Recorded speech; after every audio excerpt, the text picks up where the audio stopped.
The garden defenses have done a good job in keeping the large animals out. Now we've got a problem with the small ones. Tackling voles in the garden this week on Barely Homesteading.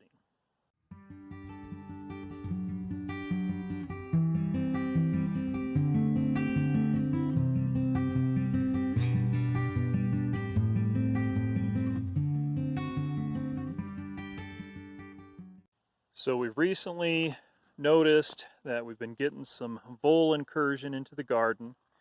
There's digging underneath the fence and underneath the short or the narrow raised beds that we have around the garden, and leaving big piles of dirt where they've been digging. Now our cats have done a pretty good job in catching a lot of the small rodents, the voles and the mice, and we've got 2 new cats this year to help out with that, and all 3 of them turned out to be pretty good mousers.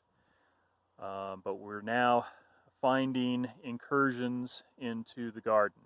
Our defenses, our fencing, and our chicken netting over the top have kept out the large animals, but we knew from the very beginning that there was no way we're going to keep out the small rodents, the vermin, unless we dug down significantly all around the perimeter and then put in hardware cloth, and that just wasn't feasible.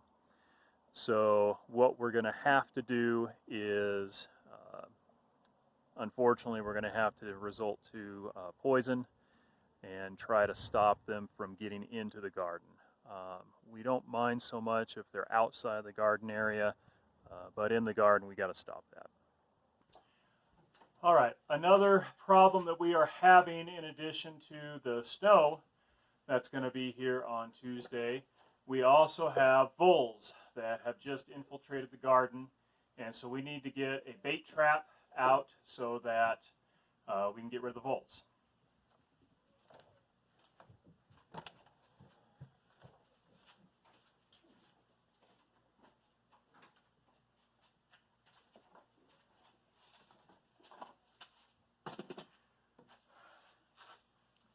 Now, this is a very simple trap.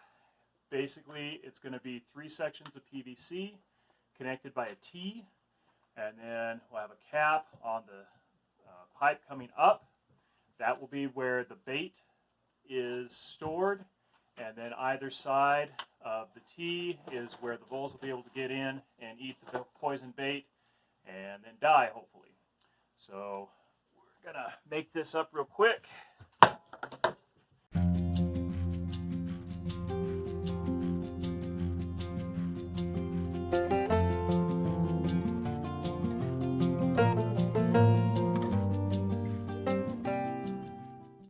All right, so got the pieces all glued. While this is drying, I'm going to get a piece of wire.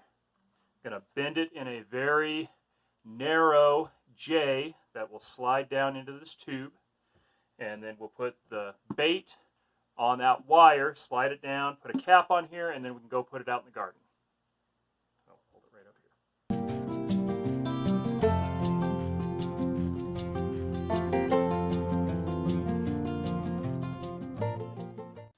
Okay, hold that still. Bring it over here. A little bit more. There you go.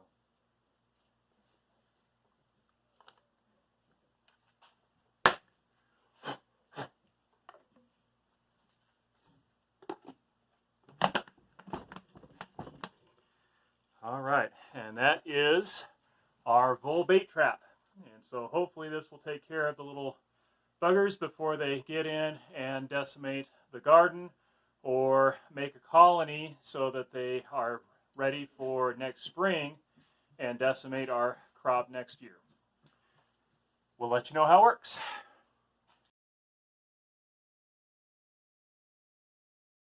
Okay, so we've put the vole trap or the vole bait out.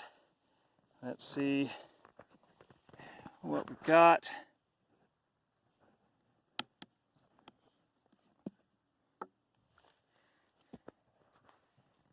And it looks like they've eaten all of it. Yep, every last bit. So let's go ahead and get some more bait out. Make sure we get these guys. All right, 4 more pieces of bait. There we go. So hopefully this will get them. So I just realized that some of you may not be familiar with voles. So voles, not moles, but voles, V-O-L-E-S, are a small burrowing rodent, at least up here in the mountains they're burrowing. In other places they don't burrow, but they like to go after the roots and the grubs that live around roots. We've had problems with voles before, particularly with our apple trees. Every year we've been up here, we've tried to plant apple trees, and every winter the voles go and eat all of the tender roots of the apple trees, so that the next spring it basically is just a stick in the ground. And we haven't found a solution for that yet. I have one more thing that I want to try, probably next spring. But voles are a real problem up here. One, because they are burrowing, and so the cats can't always get to them. And two, because they like to eat the roots, they will kill the plants before you even realize that there's a problem. And so the telltale sign of voles, at least during the non-winter months, is dirt mounds. And you find the dirt mounds, and you know that you've got vole activity in that area. In the winter months, they will actually burrow under the snow, and so you will sometimes see burrows through the snow where the voles have been traveling around. And again, because they're under the snow, they're protected, and the predators won't get to them then either. And so they're kind of a sneaky little rodent that we have had problems with before, and we definitely want to make sure we keep them out of our garden. Okay, so the trap is working where we put it. Haven't had any new vole activity in that area for a couple of weeks, but we are now starting to have activity on the other side of the garden over by the chicken coop. There's Turkey Lurkey. And so we've got to move the trap over here and stop the vole incursion on this side. Now we've had to be really careful with the use of that poison to stop the voles, because we don't want poisoned voles getting out where our cats or the predators in the area can get to them and kill those animals. While we don't want the predators getting into our chickens or getting our cats, we definitely don't want them dying either.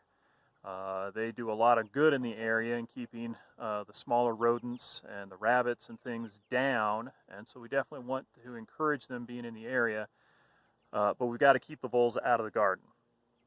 And so we've had to be very judicious and careful in our use of this poison for the voles, because we want them to eat the poison, stay in the ground, and die there so that they can't get accessed by the cats or the predators.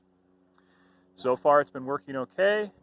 We just have to keep up being careful and cautious, and hopefully we'll be able to keep the voles out of the garden area.